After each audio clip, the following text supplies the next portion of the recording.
Olahraga, tentu saja selalu saya edukasi pada pasien, dok saya olahraga apa dok? Saya olahraga apa? Selalu sesuai dengan sesuai dengan kemampuan. Karena orang-orang berbeda-beda. Orang yang masih aktif seperti panjenengan semua, insya Allah aktif ya, masih bisa senam, loncat-loncat, insya Allah juga masih bisa. Nah, dilakukan berbeda dengan orang yang habis stroke. Berbeda dengan orang yang mungkin punya kendala berat badan atau mungkin dengan ada penyakit osteoartritis sehingga menyebabkan memakai kursi roda, olahraganya berbeda-beda. Tapi prinsipnya adalah yang pertama olahraga itu sesuai kemampuan. Kemudian yang kedua, yang penting rutin. Harus mau gerak dulu. Karena orang untuk mencapai olahraga rutin itu sulit. Sulit kenapa? Sulit niatnya. Ya betul Pak Yu ya.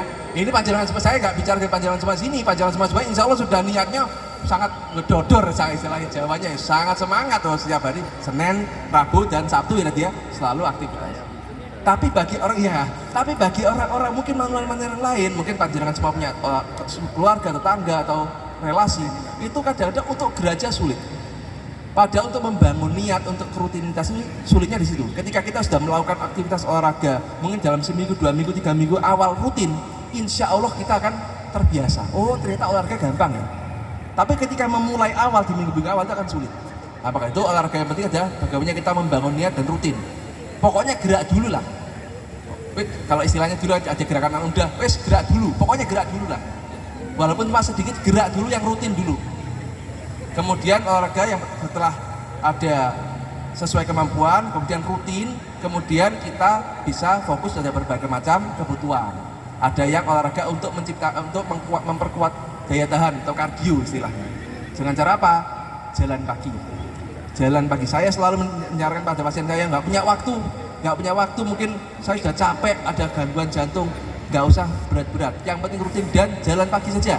Jalan pagi setiap pagi, atau lari pagi, kalau yang masih kuat lututnya, lari kecil, minimal 3-4 kali seminggu. Waktunya sekitar 30 menitan sampai 40 menitan. Tentu saja ada pemanasan, olahraga, dan pendinginan harus ada. Jangan langsung tiba-tiba lari, jangan. Apalagi pada pasien-pasien dengan manula atau punya gangguan lutut atau habis stroke. Itu untuk menguatkan kondisi kardio atau jantung. Bisa juga dengan bersepeda. Kalau nggak bisa, saya nggak bisa keluar, saya alergi mungkin polusi dan lain-lain, olahraga di rumah, pakai yang ada alat, bisa pakai treadmill, bisa pakai sepeda statis, itu bisa untuk memperkuat kapasitas kardio atau kapasitas jantung. Ya, termasuk senam tadi. Senam itu juga kan membuat jantung kita jadi berdetak lebih keras. Nah, itu untuk memicu melatih kapasitas jantung kita sehingga kita menjadi kuat. Jangan melihat dari, tapi saya nggak terlalu berkeringat, tapi saya nanti nggak terlalu capek, jangan usah lihat itu. Lihat dari kita, detak jantung kita jadi kuat. Semakin lama intensitasnya semakin tinggi, ya semakin kuat. Semakin lama saya kuat tinggi. Kalau misalkan kita dulu saya jalan keliling Masjid Agung ini sudah ngos-ngosan. Sekarang setelah 3 minggu jalan keliling Masjid Agung, loh Allahu Akbar, oh ternyata kok sudah kuat. Naikkan intensitasnya. Jadi sudah rutin dan naikkan intensitasnya sesuai dengan kemampuan, sehingga kita daya tahan kita semakin kuat, kardio kita semakin kuat, akhirnya nanti kita aktivitas sehari-hari juga akan semakin kuat. Kemudian olahraga kardio juga penting, juga olahraga yang kedua adalah untuk memperkuat strength atau kekuatan otot. Karena pada pasien-pasien manula, apalagi pada penyembuhan, apalagi tadi yang di kursi roda itu butuh kekuatan otot untuk menyangga fungsional tubuh harian masing-masing. Jadi kalau kita tidak menggerakkan otot atau memperkuat otot, nanti ada gangguan keseimbangan, mudah jatuh. Nah, karena apa? Karena kekuatan otot tidak sih. Jadi kekuatan otot juga penting. Misalkan kita bisa jalan kaki sambil latihan beban. Ya, jangan jalan kaki sambil mungkin ada gelang beban ya dulu ya. Ada gelang sekarang bisa pakai gelang beban di kaki, di tangan, untuk ya jalan saja untuk agar kekuatan otot itu bisa bertambah. Kalau bisa kuat, mungkin bisa pakai botol air. Sambil jalan ya gini ya. Untuk selain kardio kita atau jantung kita sudah membaik, juga otot-otot kita juga terbentuk dengan baik.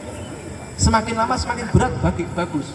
Sesuai dengan kemampuan, jangan memaksakan diri. Kalau ternyata itu saya biasa nyeri dada, jangan, apalagi penyakit jantung. Nah, tapi tambah besar, oh jadi binaraga, oh ya. Ya kalau Otot semakin bagus kalau massa ototnya semakin besar, semakin kuat, terus prosentasi lemak badan semakin berkurang, dan juga baik kan. Kalau lemaknya berkurang, kemudian ototnya lebih baik, kan bagus. Karena yang berfungsi kan otot itu. Latihan otot. Kemudian dalam renang juga itu kan kardio. Dalam ya, besar ya, nanti olahraga yang lain yang mengecilkan. Loh, renang tergantung gayanya juga. Kalau gaya punggung atau gaya kata itu kan juga memang memperkuat. Itu memperkuat. Renang itu bagus untuk kardio. Dan renang itu adalah impactnya terhadap tubuh itu juga nggak terlalu berat. Lain kalau aerobik yang high impact itu kan itu bukan bahaya ya, itu harus disesuaikan dengan kondisi manula. Tapi nanti kita kembali ke sana ya Bu ya. Jadi kemudian latihan kardio sudah, latihan otot juga latihan keseimbangan dan kelenturan, itu juga penting. Latihan keseimbangan itu misalkan kita jalan tandem walk, misalkan jalan, itu melatih keseimbangan, terutama bagi orang-orang yang lagi habis stroke atau penyembuhan dari sakit atau baru belajar berjalan lagi, itu diperlukan. Tuh kan. Latihan keseimbangan, kemudian latihan berdiri dengan satu kaki. Hanya itu ini bagi yang manula banget ya ini ya. Nah, kalau ini insya Allah semuanya bisa ini ya. Tapi ini latihan itu untuk keseimbangan sehingga nanti ketika berjalan tidak jatuh. Bagi usia tua jangan kaget. Bagi usia tua, apalagi 80 tahun ke atas itu rawan sekali jatuh. Dan ketika jatuh itu bisa terjadi patah tulang. Pasien saya banyak yang saya konsultasi ke ortopedi karena jatuh akhirnya mesti seringnya adalah fraktur kolum femur atau leher tulang kok apa? Tulang ya betul ya, ini paha, tulang paha, femur itu paha. Nah, itu ada tulangnya itu patah. Karena apa? Karena jatuh karena usia tua nggak bisa jaga jatuh akhirnya. Nah, seperti itu. Kalau di kursi roda tentu saja sesuai dengan prinsip tadi, latihan mungkin sambil menggerakkan kursi roda atau latihan otot. Kalau nggak bisa jalan, ya latihan otot dengan beban, pakai mengangkat beban, ya seperti itu. Seperti ini, nah itu kemudian menendang-nendang, dikasih beban, nendang-nendang seperti ini di kursi roda itu bisa. Kemudian kalau fleksibilitas ya seperti yoga, kemudian stretching, peregangan otot juga penting karena itu untuk melatih range of movement jika gerak-gerak kita nggak kaku. Kalau kita nggak melatih, kalau semakin manula, semakin usia tua, otot sendi-sendi mulai mengapur, kadang-kadang jadi kaku. Akhirnya gerak jadi terbatas.